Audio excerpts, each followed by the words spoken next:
সপ্তম শ্রেণী, বিষয় সংস্কৃত। আজকের ক্লাসে আমি 2025 সালের রায়ান মার্টিন প্রশ্নবিচিত্রায় সংস্কৃত বিষয়ের উপর দ্বিতীয় পর্যায়ক্রমিক মূল্যায়নের যে প্রশ্নগুলি আছে সেই প্রশ্নগুলি নিয়ে আলোচনা করব।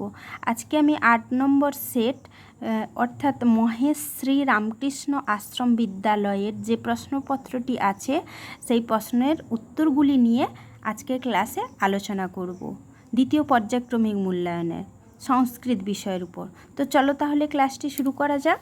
প্রথমে দেওয়া আছে বঙ্গানুবাদ করতে হবে। বঙ্গানুবাদ করেছি, দেখো। ঈশ্বরচন্দ্র বিদ্যাসাগর মেদিনীপুর জেলার বিসিংহ গ্রামে ব্রাহ্মণ বংশে জন্মগ্রহণ করেছিলেন। তার পিতা ঠাকুরদাস বন্দ্যোপাধ্যায়, মাতা ভগবতী দেবী। সংস্কৃত মহাবিদ্যালয়ে তিনি বিবিধ শাস্ত্র পড়েছিলেন। পরবর্তীকালে তিনি সেই মহাবিদ্যালয়ের অধ্যক্ষ হয়েছিলেন। সংস্কৃত ভাষায় এবং বাংলা ভাষায় তিনি অনেক বই রচনা করেছিলেন। সেই হেতু তিনি বিদ্যাসাগর উপাধি পেয়েছিলেন। কেবলমাত্র বিদ্যাতে নয়, এই মহাপুরুষ দয়ার সাগরও ছিলেন। এই বঙ্গানুবাদটা করেছি, সংস্কৃত বইতে দেওয়া আছে, তার বাংলা অর্থটি লিখে দিয়েছি, তোমরা মিলিয়ে দেখে নেবে। এরপরে আছে যে অর্থ লেখো, অর্থগুলি দেওয়া আছে, আমি বলছি, দেখে নাও। পরিত, পরিত এর অর্থ হচ্ছে চারিদিকে। দ্বিজকুলে মানে ব্রাহ্মণ বংশে। বিকশন্তি বিকশিত হচ্ছে। এরপরে দেখো 3 দাগে দেখো, সংস্কৃত ভাষায় দেবনাগরী হরফে বাক্য গঠন করতে বলেছে। এই সংস্কৃতম এবং কিরতি শব্দযোগে। সংস্কৃতম, আমি সংস্কৃতে একটা বাক্য লিখেছি, অধুনা তম সংস্কৃতং পঠসি, মানে এখন তুমি সংস্কৃত পড়ছো, এর বাংলা অর্থটা, এই বাক্যের বাংলা অর্থটা। দ্বিতীয়টি হচ্ছে ক্রীড়তি, বালক কন্দুকম ক্রীড়তি, মানে বালকটি বল খেলছে। এরপর 4 দাগে করতে দেওয়া আছে, বন্ধনীর মধ্য থেকে সঠিক পদটি বেছে নিয়ে শূন্যস্থান পূরণ করতে হবে। অহং দেব মন্দিরং দ্রক্ষ্যামি হবে।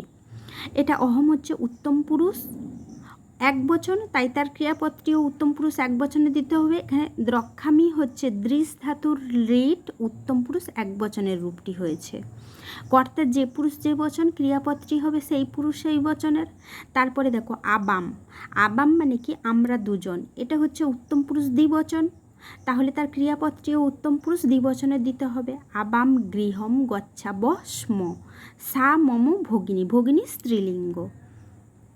এরপরে 6 দাগে দেখো, সূত্র কারক ও বিভক্তি নির্ণয় করো, মানে সূত্র সহযোগে কারক বিভক্তি নির্ণয় করতে হবে। প্রথমটি কি আছে, পুত্রেণ সহ মাতা জাতি। পুত্রেণ নিচে দাগ দেওয়া আছে, এর সূত্রটি কি হবে, তৃতীয়া বিভক্তির একটি সূত্র হচ্ছে সহযুক্তে অপ্রধানে। এই যে হর মতো দেখতে লাগছে, এটা হচ্ছে লুপ্ত অয়ের চিহ্ন, সন্ধি করে হয়েছে। সূত্রটি তাহলে কি, সহযুক্তে অপ্রধানে। এই সূত্রে সহার্থক শব্দ যোগে অপ্রধান কর্তায় তৃতীয়া বিভক্তি। এখানে একটু বুঝিয়ে বলি, কে যাচ্ছে, পুত্রও যাচ্ছে মাতাও যাচ্ছে, কিন্তু প্রধান কর্তাটা হচ্ছে মাতা। মাতা যাচ্ছে, প্রধান কর্তায় প্রথমা দ্বিতীয় হয়, আর মাতা কার সঙ্গে যাচ্ছে, পুত্রের সঙ্গে। পুত্র কিন্তু এখানে অপ্রধান কর্তা, প্রধান নয়।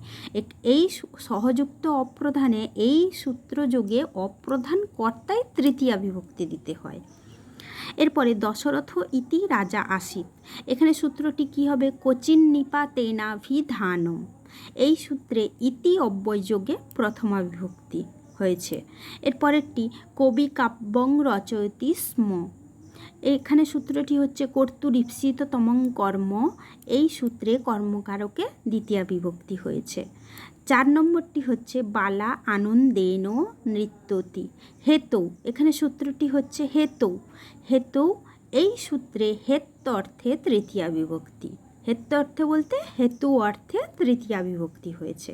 তাহলে কারকগুলো একটু, সূত্রগুলো একটু ভালো করে দেখে নেবে। এরপরে দেখো অশুদ্ধি সংশোধন, বাক্যে ভুল আছে ঠিক করে লিখতে হবে। তে গচ্ছতি, এখানে কি ভুল আছে, তে গচ্ছন্তি হবে। গচ্ছন্তি হলো কেন, কর্তা সংস্কৃতে হচ্ছে, সংস্কৃত অনুবাদ করতে গেলে কি মনে রাখতে হবে, কর্তা যে পুরুষ যে বচনের হয়, ক্রিয়াপদটি সেই পুরুষ সেই বচনের হয়, তাই তে হচ্ছে প্রথম পুরুষ বহুবচন, তাই ক্রিয়াপদটি হবে প্রথম পুরুষ বহুবচন।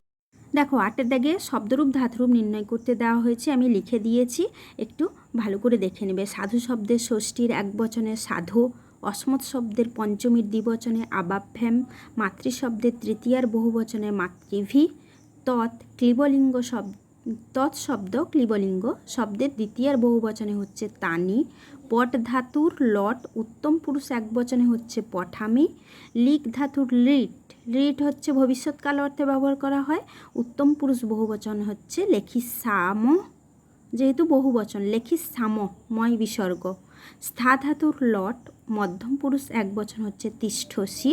এরপরে সংস্কৃত ভাষায় অনুবাদ করতে বলেছে।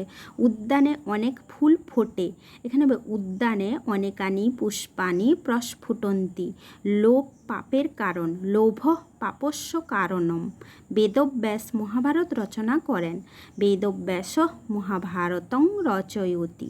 আমি তাকে চিঠি লিখব, অহং তস্मै পত্রং লেখিষ্যামি।